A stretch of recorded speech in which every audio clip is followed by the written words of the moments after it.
Hey everybody, and welcome to another episode of Knocked Conscious. Today I had the pleasure of speaking with Lannette West. It was a great conversation. Here it is. I hope you enjoy it. Hi, Lannette West. Welcome to Knocked Conscious. How are you doing today? Hi, I'm doing very well. Thank you. How about yourself? I'm doing great. Well, an associate of ours connected us this week. Mhm. So I had heard that you were on a show and you were on some reality show, and I had actually watched the first couple episodes of it. I'd love for you to share a Oh, little bit about that, only because I certainly wouldn't it wouldn't be something I would normally find myself watching all the time, but it's something that was very interesting to hear about. So I'd love for you to share some of that, but you're obviously talking with me because this is not conscious. And you even mentioned something about having some kind of feeling about how that kind of resonates with you. So I'd love for you to start at whatever point you'd like to start at, and we can just go tangents left and right and just go around the run the gamut. okay. Well, let me start with how I landed on this reality show. I am not a reality person. I don't watch it. I mean, I've seen maybe The Bachelor or The Bachelorette a couple times, but I'm not necessarily a big fan. Sometimes I think it's kind of painful to watch the people. I think it's kind of embarrassing, but it is what it is. But I was approached on Facebook by what they call a scout. And she reached out and we had a conversation. And I had a son, or I still do have a son, but he was 25, Thank you. 26 I'm at the glad to hear that. time. He's probably going to be coming home from work here shortly. Um, but she asked immediately if I had a son. I said yes. And it turns out that they were trying to field participants for MILF Manor season one, which is where the mothers end up dating each other's sons. And that's just a little too much for me. Long story short, it didn't work out. We didn't, I guess, make the cut or whatever. So I was like, yeah, okay, whatever. Didn't think about it. And then a year later, maybe a year and a couple months later, the casting director reached out to me and said, hey, I'd love for you to audition again. This time it's just you, it's not you and your son. I'm like, okay, well, that's good. And I went through the process and got cast. So it was Excellent. it was an interesting process for sure. So I will admittedly say I did watch it, and this is technically was called MILF Manor 2, correct? Is that what the Correct. name was Season technically? two, not to be confused with season one. Right. Right, right. And I didn't watch season 1 yet. I'm just riveted now. So no, so I watched the first, and obviously they showed a couple of the snippets of what the season is about to show. And it showed you in some vulnerable spots. So I'm assuming that you are looking to talk to people after having such an experience, now that you have some kind of voice to reach out about whatever issue that would be. And I know there's some pieces we talk about, but I'd love for you to share what's compelling you to kind of make this tour and talk about what topics interest you. Yeah, well, thank you. What was really interesting when the show started airing and after that particular episode aired, which is episode 9, I made a very dramatic exit from the show, not to spoil it for anybody, but You just spoiled it for me, but thank you. I'm sorry. I'm sorry. It's Forgive me. okay. It's still worth a I watch. look, I Still worth. brought I asked my girlfriend to watch it with me. So I'm like, please, can we watch it together at least so I don't feel like I'm just watching this alone? I'll admit. Perfect. Perfect. So you Um, had a less than stellar exit from the season. Is that what you're okay? yeah, I got very emotional. Long story short, the guy I liked, turns out he was looking in other directions and like hooking up or flirting with another woman, and I got a little pissed off because that's not what he was telling me, and so I felt played, and it just brought back a lot of feelings and emotions that I've struggled with my entire life. Of feeling like I'm never enough, I'm not good enough, I'm not pretty enough, I'm not smart enough, I'm not thin enough, I'm not successful enough. And I don't even remember saying all that, but I did on the show, obviously because it aired. But the reaction that I got from folks after it aired was really touching. Either on Instagram or Facebook, there were a variety of ways people reached out to me, and I really appreciated them taking the time and making the effort. Because mostly they were like, "Are you okay?" And I'm like, "Yes, I'm fine." This was like 9 months ago, so I've moved on. It was a little difficult, a little touch and Right. go there, right after. But I've had Well, times where it's I like, can imagine how intense it is, right? When you're talking about people don't understand this. You hear, I've watched Love Island. I've watched, mhm, some of those things. What they are, they're 24-hour straight periods. So it's like when you meet someone, you might meet them online for a little bit. You might message back and forth. You might meet for a drink. You absolutely. might get an hour the first time. Maybe if you're interested, Mhm. maybe you'll extend it, whatever. Maybe get a second date. Many times they don't even get to a second date. You barely get through half a coffee, right? It just happens. So the time I can imagine the concentration though is if you do like somebody, how quicker you go through the cycles of said relationship, especially with competition and these other factors that play. Yeah, everything is amplified exponentially. Because yeah, we literally were together 24/7, other than when we were sleeping. It was a very unique, stressful experience, something unlike anything I had ever experienced. You're sleep deprived, you're not really eating right, you're drinking more than you normally drink. Just the stress of the whole dynamics of not knowing what was going to happen at any moment. And it was interesting, and it was stressful. And by like day 12, I was kind of hitting my limit. And when I can that kind imagine of felt, 2 weeks. I mean, that's 2 weeks. That's yeah, two whole, like, that's really like two, no days off. 10 days alone is pretty bad. I mean, that's Mhm. 2 full work weeks at least, right? So, wow. Right. So you have this experience. Now, Mhm. were you aware of, and I'm going to get a little deep because this is what it's about. This is about us sharing who we are. This isn't about there's no judgment here. It's whatever. I'm happy to share all my whatevers, right? This is what we're here for, is to share this because we want to show everyone how everyone else is connected. Really, we all have similar challenges. We don't always know what they are, right? So did you Absolutely. know you had these less than ideal feelings about yourself going into this? Oh, yeah. Absolutely. That's something I've been working on very intensely in therapy the past few years because it completely deconstructed my life. So let me Yeah. ask you this. So if I may, for Mhm. you, so you go to therapy for a few years and then you're probably approached by this. Did you Mhm. did you happen to speak to your therapist about this, or what may Mhm. have compelled you to actually make this step? Because I can Mhm. understand, like, your first one, you had boundaries and you're like, oh, my son and I together, that's not comfortable for me for this, but it doesn't Right. mean anything other than just that's your comfort level. So Right. how did you go through the process of thinking that you could keep those things, knowing that there's competition, knowing that there's going to be someone literally grabbing everyone else as you're approaching them? Right. Well, to be honest, I didn't anticipate it uncovering all of those raw emotions because I kind of pride myself on being rather stoic and professional and appropriate. A little naive too. And I talked to my therapist about it. I talked to my family, my kids about it. They were all very encouraging. They're like, Mom, do it. Like, how many people have this opportunity? It's not a lot. What the hell? What could happen, right? And one of my philosophies in life is I don't regret the things I do because there is value in every experience, even the bad, or especially the bad ones. I regret the things I don't do, and so I didn't want it to be a regret of what could have happened. What if? And I was naive, I'll be honest, because I've not been successful in my dating life, obviously, in my love life.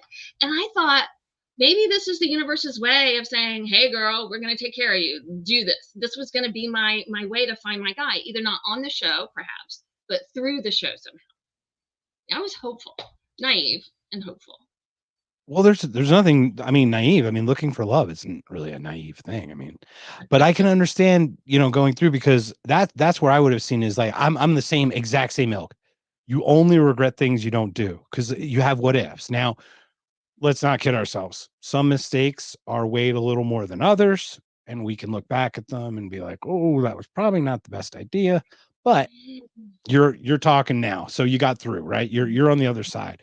So you went in obviously doe-eyed, wide-eyed, not really understanding the situation. Had any of the other contestants or anyone else kind of, I guess what it is like, you and I think are very within a couple of years of each other.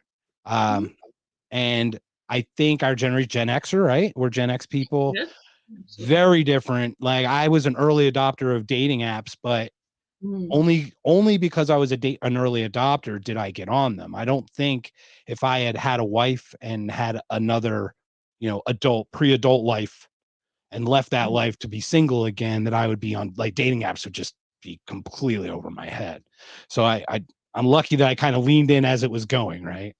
But right. so you have all this technology and all these interesting things, and Mhm, these things all play together. So you now have you're a single mother, mhm, and you have these emotional pieces, and they're now exacerbated because it's like your show is like mhm. that.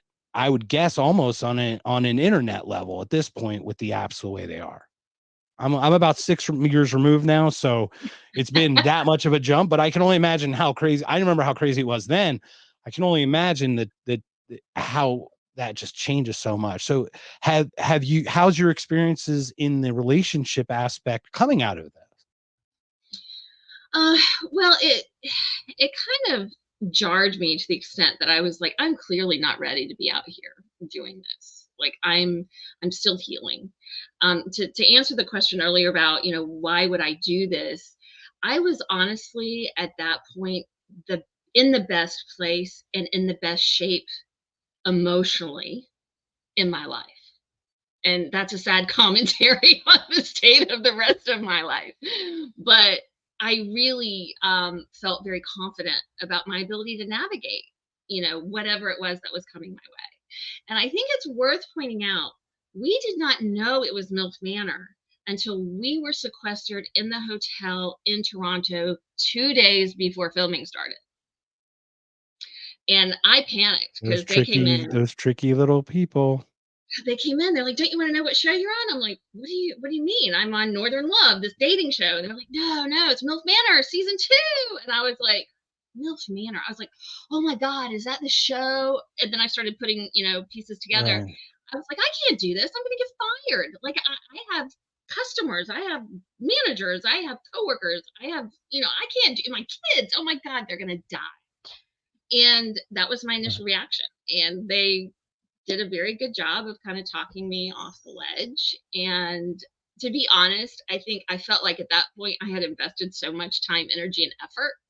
I was like, I'm here. Screw it. Let's just do it. So I That's did. great. Mhm. I mean, it's bold. I admire it. I mean, I just imagine like just taking that step, because I am not one that someone would approach for one of these shows. I guarantee it. So it's not like Well, you it's never not like know. someone's going, "Hey, you want to be on this thing?" And I'll be like, "Yeah, I'm sure you really want me on there." But so it's really interesting because I did focus. Like I said, I watched the first 2 episodes. I very much focused on you because I knew we were going to speak, and I Mm, did find you to be, like, to your point, you were more professional. I don't want to say reserved, but you were mhm. kind of not in the main shots. Obviously, we had the person. There's a woman on your show. I will not say her name, but I will call Okay. her Ted Bundy. And the reason I call her Ted Bundy is because if you look at pictures of Ted Bundy, and you'll understand this when I say this, she looks different in every single shot when you see her on television. Mhm. So you're like, "Ooh," and they're like, "Ooh, oh, what?" And when you see that, that's like different personalities showing their face when they show, because I've seen it. It's like this weird thing, Mhm. and I'm not going to call people out on any kind of things. I'm not going to call the Sure. person's name out, but you probably know Sure. exactly what I'm talking about. I know exactly what But you're talking about. seems like a lovely person. Sure, we all have our stuff, but how is that navigating personalities like that? Because you were, like I said, Gen X. I think you were what, professional sales or some kind. It was a business analyst or something into that Yeah. respect. I'm in data storage. Yeah. I'm an account Okay, manager data short. in the public sector. Mhm. Excellent. Okay, so Yeah. yeah, I've got a lot of. I don't have much storage. I have to get one of those storage units, so it'll work. No, Well, maybe I can hook so you up with obviously you some. had this professional. You had this professional life. You didn't come from the entertainment world like some people No. or some other things, or you didn't see. You didn't. I would guess that you didn't seek this. So it No, I did. did not know. No. So it did actually stick out a little when you're looking specifically because of what I knew what I was looking for only that Mhm. you weren't that typical contestant that one would do. So how did that process work for you, or how was that process in weeding out that personality type? Yeah, I mean, the dynamics were overwhelming at best. And I do pride myself on being able to navigate different types of people. I get along with everyone. I'm kind of a chameleon in that respect. I morph and change into whatever situation or personality I need to have at that time to be safe. And so this is a skill I've learned since I was very, very young. So I didn't think I was going to have a lot of problems with it, but I didn't understand the scope of what I was going to be dealing with. And it was a lot. It was a lot. And I ended up being very close with one of the other participants, and that shortly thereafter went south. And I've been called I bet you litigious. it's the person I'm talking about. Yeah, it is. I have a Oh, is that hereditary. it's funny that you know who I'm talking about because I literally didn't mention the person's name. Yeah, yeah. Anyway. So Really? yeah, So that did go south because I okay, so now that we're saying that, and I'm not this isn't to dish or spill the tea. I'm oh not one of no, these no, no. people. It is what it is. But I saw you in interviews with her. Is that correct? Oh, Is that the absolutely. one you were talking about? So Yeah, we were what tight. I loved her to death. so Absolutely. you left the show, seemed Mhm. to have some things together. Did someone approach her with something bigger and she stepped away, or what would cause this rift between the two of you? Well, to And be I don't want quite to get too like obviously oh, sure. personal, obviously, with Oh, something, no. but No, I wouldn't say anything, defaming or insulting. I will just stick to the facts because you can't sue somebody for that. If it's the truth, it's not defaming. So, it was really something very innocent, I thought. She had was engaging in some behavior online that was really like animated, and I just really saw it as over the top, even for her. And I was concerned about her mental health. I was concerned that maybe she was going through something, and I didn't want it to be put on display for everyone to see. And I reached out to her as a friend, and I told her, I texted it to her so I could be very clear in what I was saying. And I prefaced it all by saying, look, if I wouldn't come to you with this, then I wouldn't be the kind of friend you need. Like I'm really coming from a good place with this. Take it for what it is. If you don't agree, Oscar Wilde said it best: "The true friend stabs you in the front." I mean, I know that sounds really awful, but like that is so factually true. Is that a really true friend can tell you to your face that you are acting out of hand, that you are wrong. absolutely.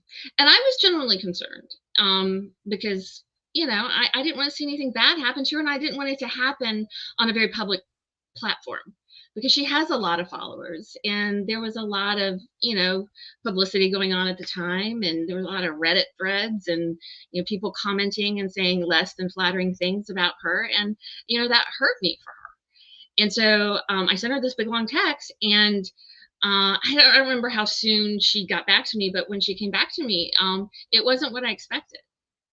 I think she felt attacked and she felt judged. And I had tried really hard not to convey those sentiments because that's not, I don't judge anybody. Like, I judge myself harshly. I don't judge other people. I give them the benefit of the doubt.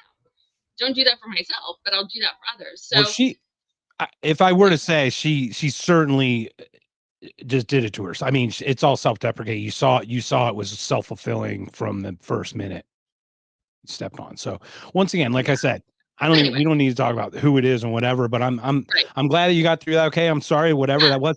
Did her devolution start after the show? I mean, was it like a after it single aired. event, or was it she got more and more famous and then that's what did it? Like what do you think? Would you attribute some of the we it's hard to hold it together forever, right? I mean, and I can the weight of trying to be a thing and put on a face or put on a who you are as you're seen, Mm-hmm. versus who you actually are, who you feel like just because you have to get that click or that follow or whatever. So when would you say that really started for her? I think it started on the show. It really on the did. show. And it just kind of escalated. And it was like a perfect storm of things, really, in my opinion. Um, and there were good times, but there were bad times, and I think the bad stuff just maybe accumulated too much for all of Yeah, us, really. yeah, I can And see that. she's a very sensitive person, and it really, obviously affected her perhaps more than it affected some of the rest of us. But She's it, dynamic. I will say that. So absolutely. And it's different doing a reality show because you're not an actress or an actor. So people can't critique your acting skills, because when they critique you on a reality show, they're critiquing you. You know right, what I mean? That's like, right. oh wow, okay, they just don't like me. I can't say I just And had a that bad might be day. part of your naivete. I don't want to call you out on that, but a lot of people create a persona going into one of Yeah. those shows. See, So I that, wish I had and known you don't that. even think about it. No, Right.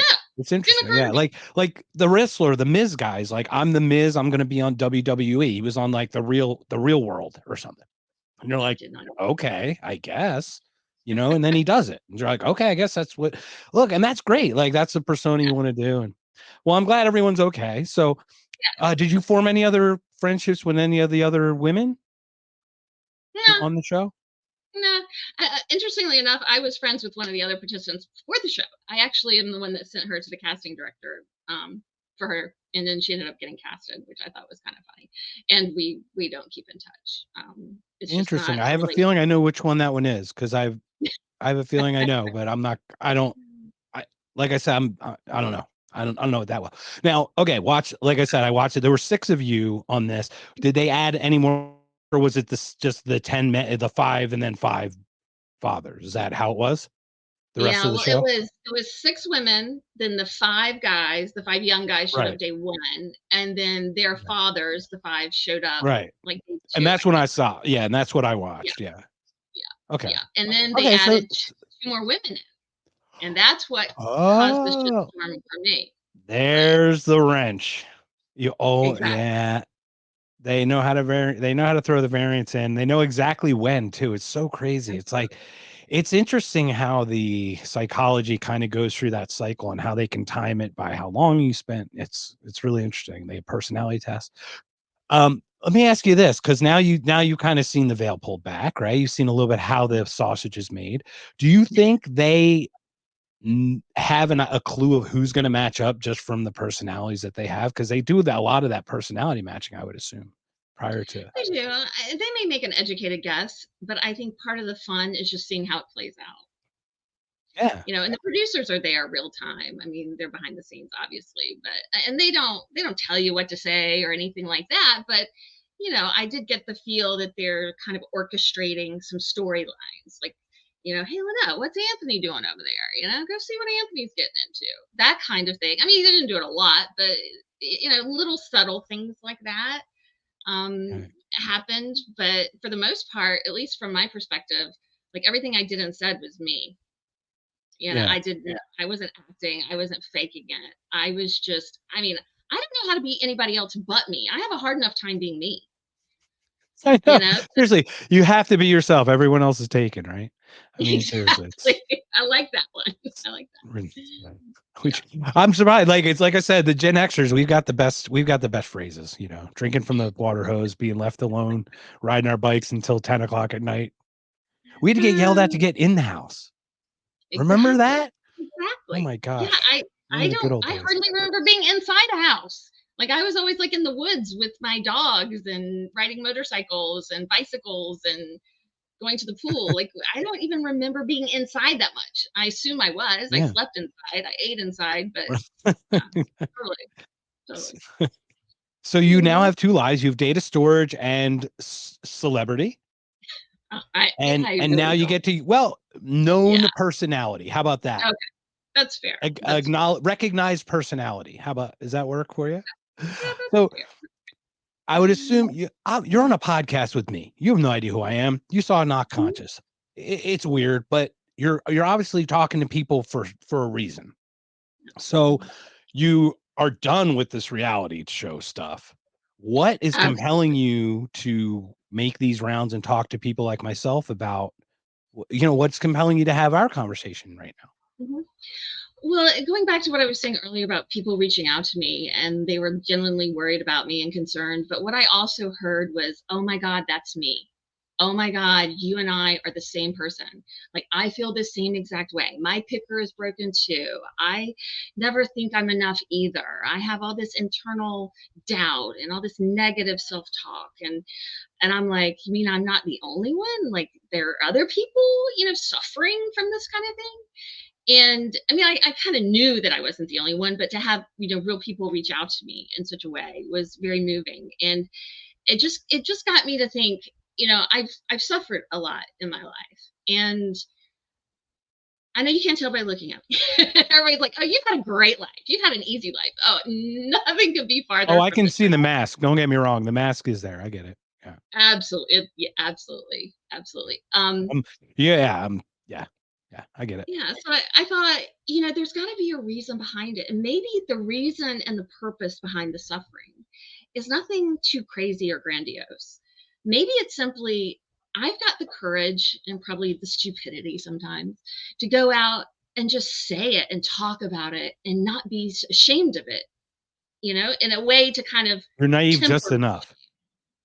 Right. And I do have a voice and I'm not afraid to use it. And it really gave me hope and motivation to think if I could just get out here and talk about it and somebody could hear these stories and say, wow, she dealt with that and she overcame that, it would give people hope. Because I've been without hope. I know what that feels like. And if I were to help somebody in any small way, that would help me rationalize and understand why I've been through what I've been through. Do you know what I'm saying? It gives it purpose and meaning because I think as human Absolutely. beings, we need that. We need that. Yeah. So you're taking your suffering and trying to mold it into some kind of purposeful way to send a message. So Absolutely, of hope and resilience. Because I was talking about this with someone the other day, and I was like, I'm not trying to frame myself as, oh, I'm so successful. Look at me, I overcame everything. Because I'm still a work in progress. But I mean, by most standards, I've turned out fairly well. I have a beautiful home. I got a nice car. I got a great job. I got good friends. My kids are not in jail. Like it's like things have turned that out for helps. me pretty well. All things considered. Like it should not have turned out this well. It should not. There's no rational reason for why, frankly, I'm even sitting here today. So it's that need to understand the purpose and the reason. Because, like I said, I mean, my poor guardian angels are exhausted. They are on strike at this point because I have put myself in so many different positions that there's no rational explanation for why I'm still here, to be honest So let me ask on that front. with you. Mhm. I'm gonna have to try to ask this in a way. I Sure. just ask questions as they come, so it's probably just very stream of conscious. But when have you patted yourself on the back for all the things you've overcome? Never, never.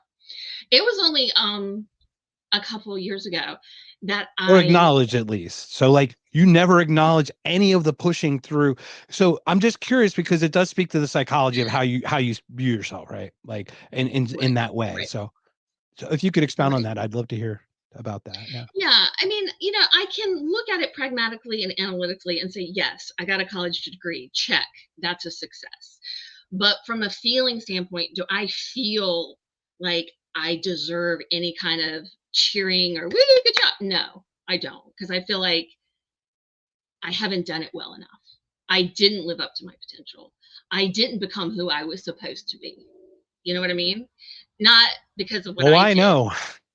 but other people. Exactly. Not just, and I'm really big about not being a victim because I've never said, why No, me? this isn't Because about I've always victimhood. thought, It's actually why about not me? self-love, actually.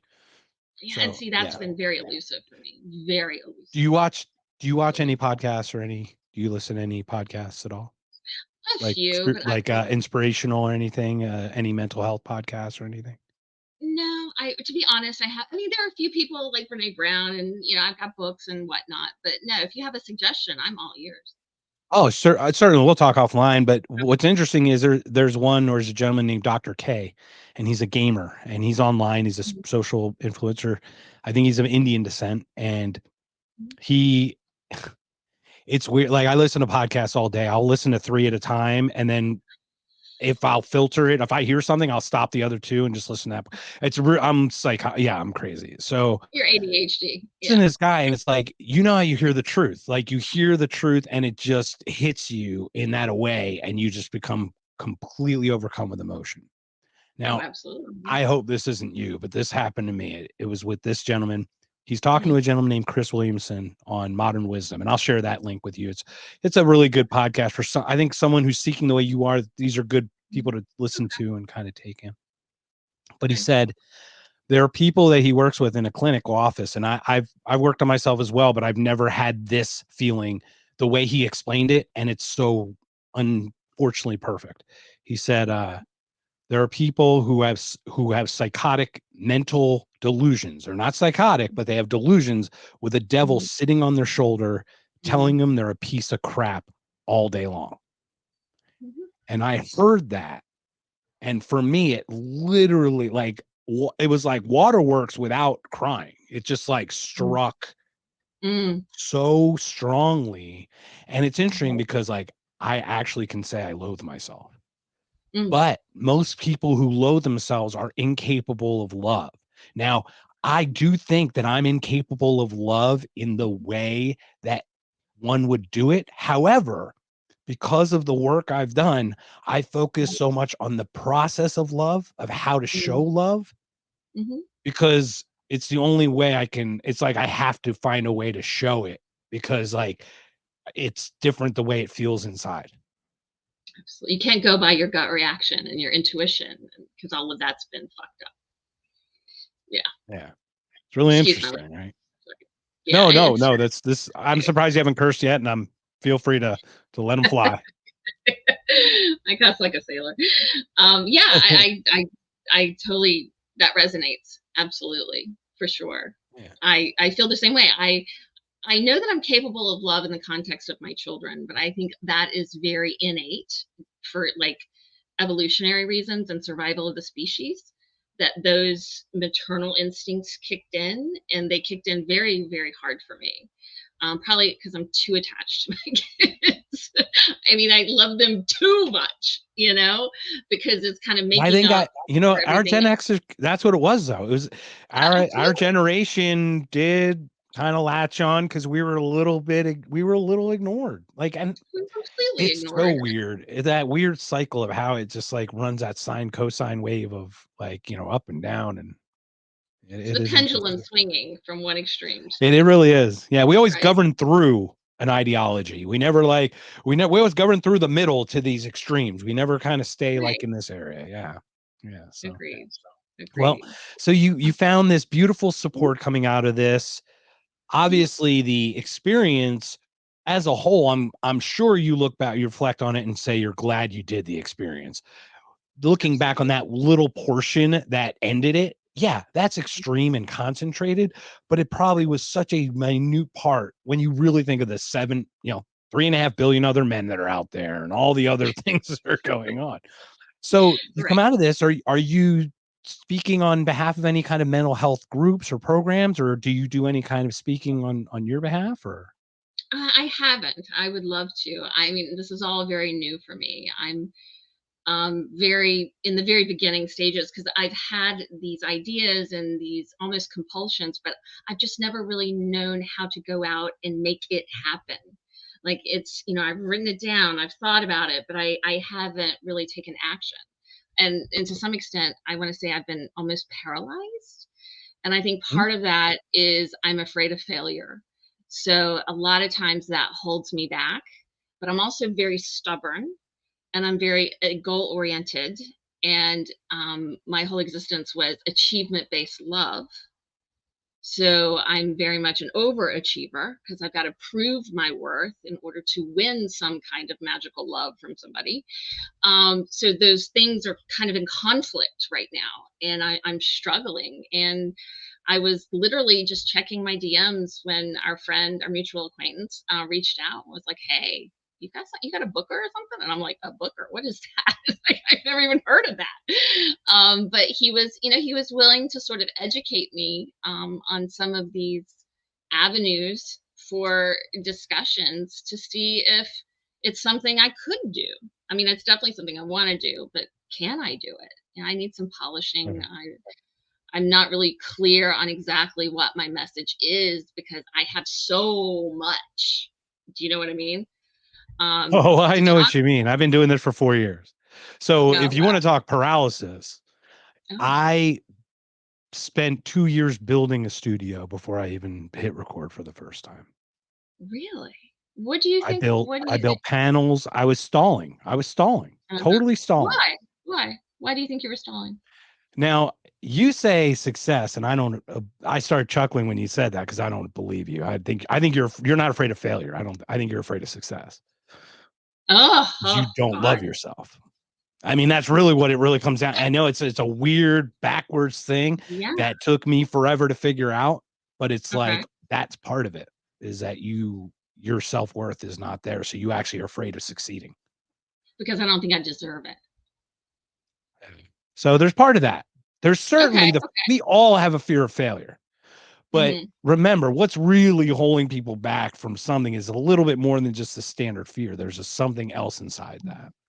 Right. So without picking at the scat, Sure. how deep would you say you've gone into your child? Would you say it was a childhood things that helped or partially sculpted how you perceive the world, or would you say it was an event, or how would you say you got to where you feel the way you feel? Well, it I was guess. CPTSD. So it was not just one event. It was multiple events, and it was. I mean, it's a tragedy. It changed who I was supposed to be. I have pictures of me as like when I was younger in kindergarten. I've got like my Montessori school picture up to kind of remind me of who that girl was in hopes that maybe I can recapture some of that. But yeah, unfortunately, people have been in my life and come into my life and altered the course of my life, or I've allowed them to. Sometimes I didn't have much of a choice or any say in it because I was too young to in a Well, as a sense child, to yeah, as a yeah, child, we right, talk about that yeah, as a child. There, right, you know, you can only push back so much, right? As a child. exactly, Now, as exactly. an adult, as an It's different, adult, yeah, it's different. It just is different, you know. And well, absolutely. I am sorry for whatever those things that you did experience, but you know, Yeah. they did build that resilience in you, and I see that push pull in you. It's like you are absolutely driven, and you're like, but God, don't get too far ahead of yourself. You suck. Don't Exactly. expose yourself too much because you're gonna find out what you know. It's like I get it. So Imposter syndrome. At work, I think I'm always one email yeah, away from getting fired. yeah, It's yeah. it's Imposter irrational, but syndrome is such a big thing. So it's so are real. there any specific no? So yeah, Mhm, are there any specific pieces that you're working on in your journey, in your mental health journey now that you mhm, have just started to incorporate, or anything? You know, whether it's mhm, medicinal or psychological or just mm. talking, or any kind of groups or anything. Well, I'm really big into better living through chemistry. So I've done several rounds of ketamine that I found that to be incredibly helpful. And I apologize for the siren that's going on. Do you want me to close that, or should we just wait for it to pass? That's part of the atmosphere. I love it. Let's do it. Woo! I can I don't barely want hear any you. I more think we're kids good. either. Yeah, it's great. Who cares? It's great. I've got a porch off my Like, room, and so I leave the door open. It's a screen kind of thing, but the cats it's love it. beautiful. I live in Arizona. I opened the window Mhm. for the first time last night. First time all Oh, it year. must So, be well, hot. maybe since February or March, but like it's been a long time since we opened the window. So, Yeah. Well, good. I'm glad yeah, it's shifting. so ketamine, you mentioned a little Yeah, bit about ketamine and I've sirens. done that. So, you're on a Yeah, ketamine trip and all of a sudden sirens go off and telling you that obviously you did the right thing. absolutely. I'm a big proponent and advocate for ketamine. I think people should check it out. Obviously, within the confines of a psychiatrist's office, Professional. which is where I did it. I wouldn't suggest it. I can't imagine doing that off the street. Like it's because it's I don't know if you've heard about it or even interested in it, but I'm familiar it's with some intense shit. Matthew Perry died from a ketamine overdose. So, and I don't know if Yeah. you're familiar with what he said, but allegedly, Mhm. allegedly the person who gave him the dose, his assistant, said to him, shoot, make it a good one or something. Like, so he gave him a little extra, I think. He like admitted it. So, it's a heartbreak because he had addiction problems, and it's so crazy. I would watch Matthew Perry after Friends, and he'd have like a season on a show. He did like 3 shows where he was the star for a season, and I'm like, but he's good. Why Brilliant. is, or good for who he is, right? Like, he's certainly competent enough to be on television, and you sit there, I'm like, what's wrong that he's not? Are they not getting ratings? And then you hear behind the scenes of all the tragedy and stuff and the demons that he had, and it's like, wow, you don't know anything about that.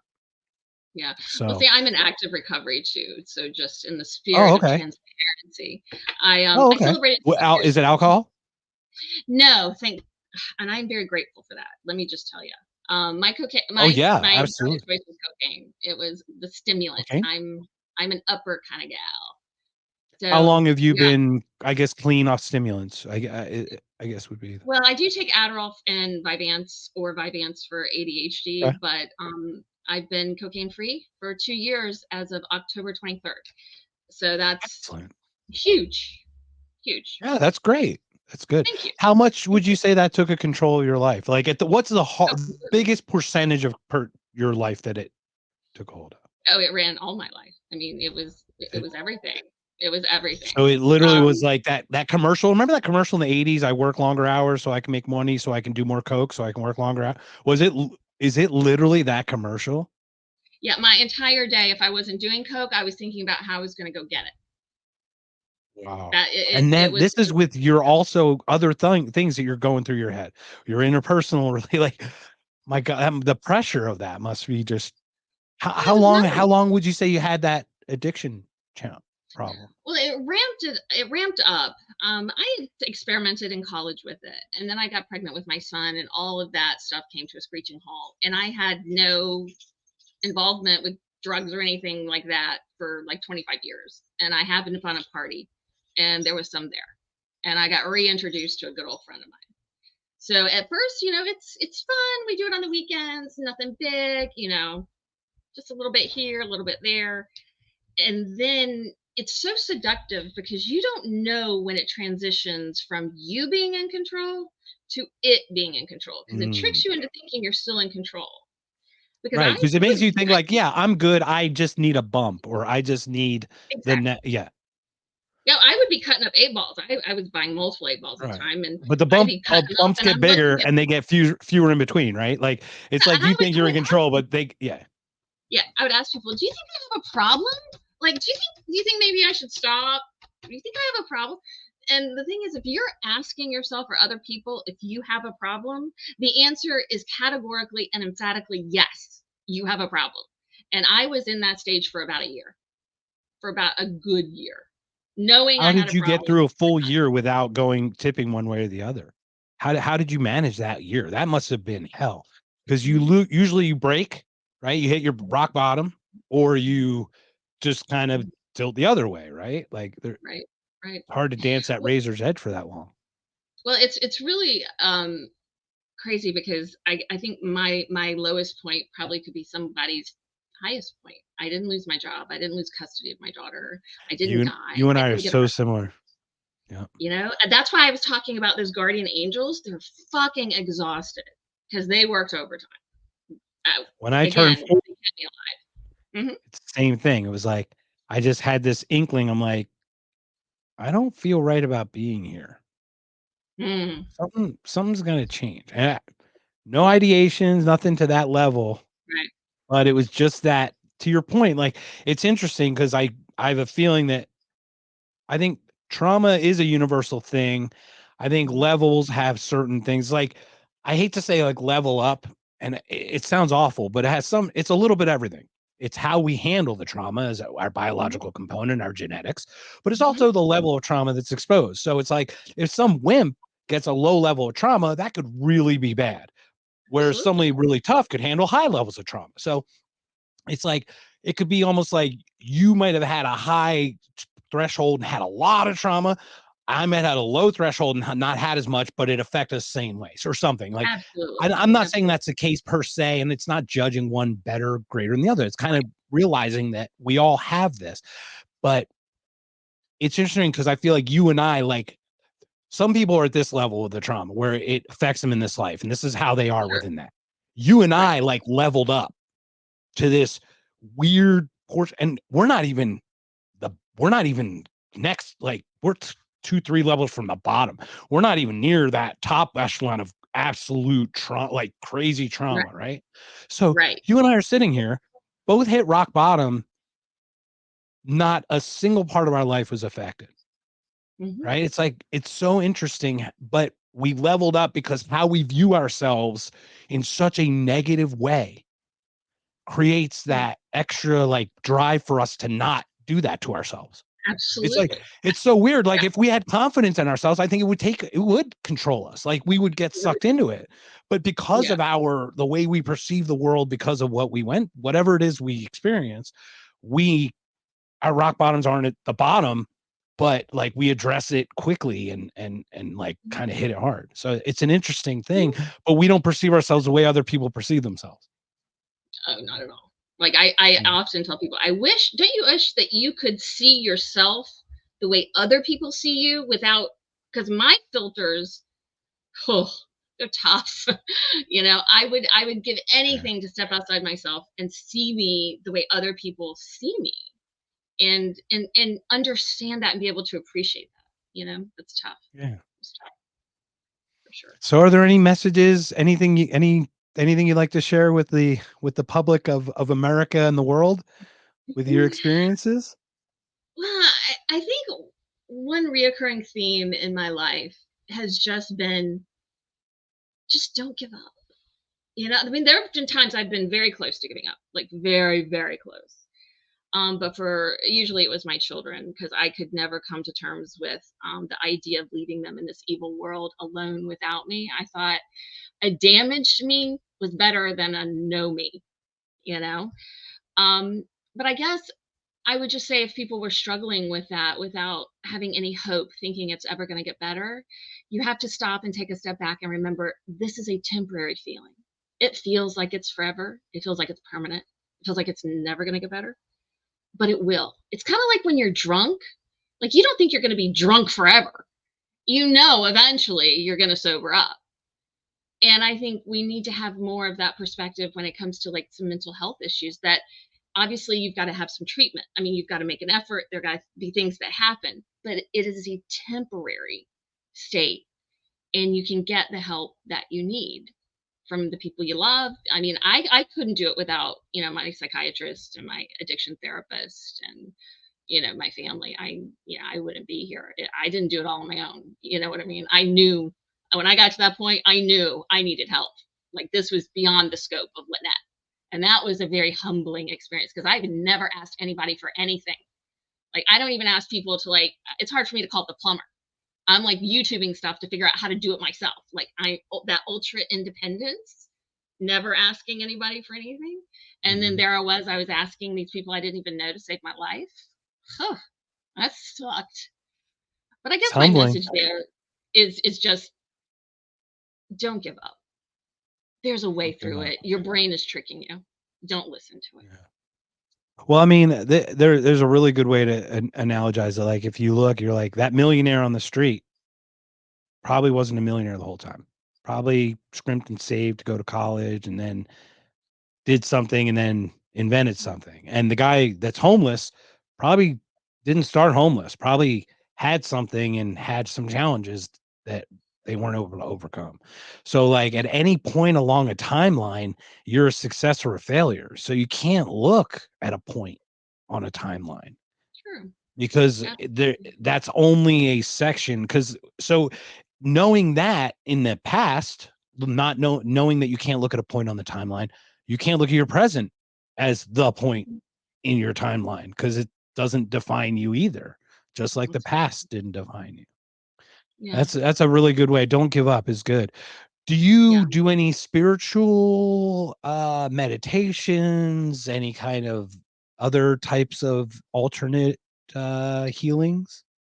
Yeah, in rehab, I learned a lot of tools. I had a lot of tools. They gave me a lot of tools. Meditation was one of them. I'll be honest, I'm not very disciplined about it. And it's so hard to calm my brain that it's exhausting to That's why you meditate. need If it. I that know. makes any sense.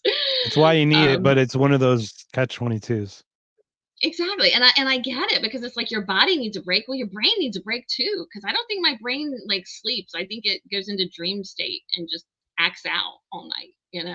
So I I get really visions. probably need to recommit myself to doing some meditation because when I was doing it, it was a very centering, calming thing for me. And it's definitely something I would recommend for sure.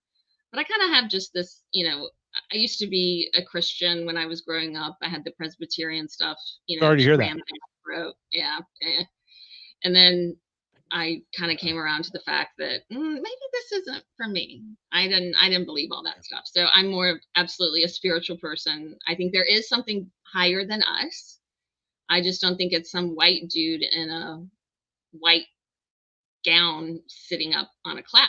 I think it's Right. probably going to be in our own image. You know what I mean? So like anyway, we don't go off Well, in no, that I'd love to tangent. share that with you. Well, my Yeah. philosophy is very similar. I'm not atheist. Okay. I'm actually Agnostic. I'm what they call anti-theist. So Ah. Okay. what that is I okay, so I have got my own story I'll share on another podcast, but I've shared it before, so I don't like boring people on here. I can talk with you offline about it, but I had Okay. experiences when I meditate, I get experiences. I get visions.